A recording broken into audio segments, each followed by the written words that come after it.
दोस्तों, एक पल के लिए अपनी आंखें बंद कीजिए और भगवान गणेश का ध्यान कीजिए। क्या देखा आपने? एक प्यारा सा बालक, हाथ में मोदक, मूषक की सवारी और चेहरे पर मंद मुस्कान।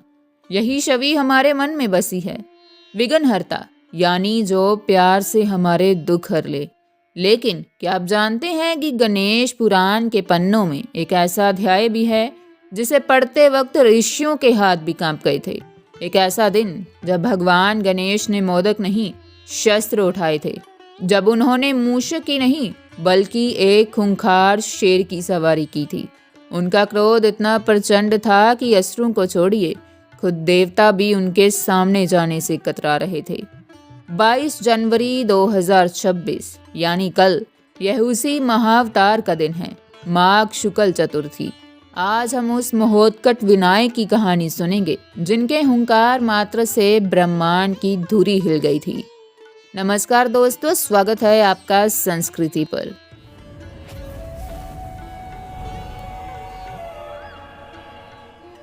बात सतयुग की है। कश्यप ऋषि के वंश में एक राक्षस पैदा हुआ, नरांतक।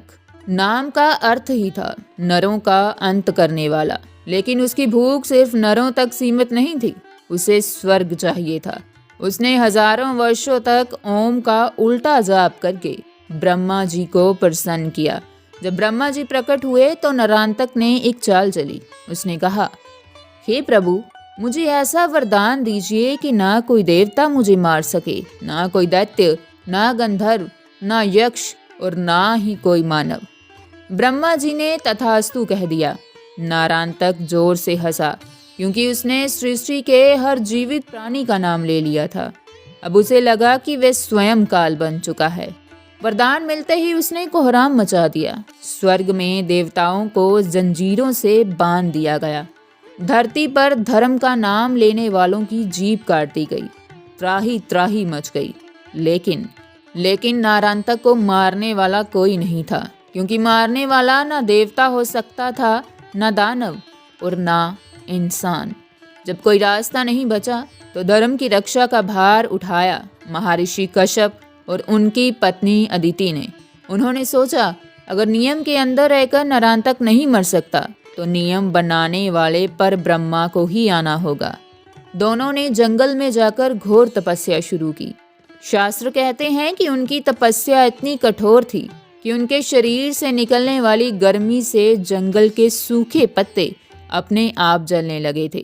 वे भूखे प्यासे बैठे रहे, सिर्फ एक ही रट लगाए, हे गणाध्यक्ष, रक्षा करो, रक्षा करो। हजारों साल बीत गए। नरांतक का पाप का घड़ा भर चुका था और फिर आया माघ महीने का शुक्ल पक्ष। तिथि थी चतुर्थी। दोपहर का समय था। अचानक कश्यप ऋषि के आश्रम में एक ऐसा तेज प्रकट हुआ जैसे 1000 सूर्य एक साथ उगाए हो। देवता जो वहां खड़े थे वो खुशी से नहीं बल्कि भय से पीछे हट गए, क्योंकि ये तो लड्डू गोपाल जैसे गणेश नहीं थे, साक्षात महोत्कट विनायक प्रकट हुए थे। उनके रूप का वर्णन सुनिए। रंग तपाए हुए सोने और रक्त जैसा लाल। भुजाएं 2 या 4 नहीं, पूरी 10। हर हाथ में एक घातक अस्त्र और सवारी मूषक की नहीं बल्कि एक विशाल काय सिंह की सवारी। शेर की दहाड़ और गणेश जी के शंखनाद से तीनों लोग कांप उठे।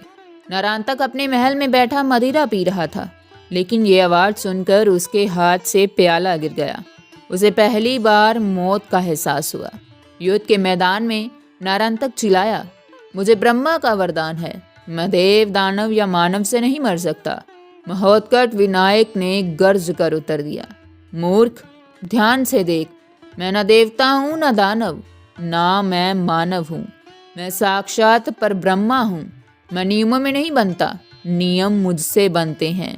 और इसके साथ ही महोत्कट विनायक ने अपने परशु से नरांतक का मस्तक धड़ से अलग कर दिया। जिस रक्त बीज और अन्य राक्षसों को कोई मार नहीं सका था, उन्हें विनायक के शेर ने ही समाप्त कर दिया। उस दिन देवताओं ने जाना कि उनका प्यारा गणेश जरूरत पड़ने पर महाकाल भी बन सकता है।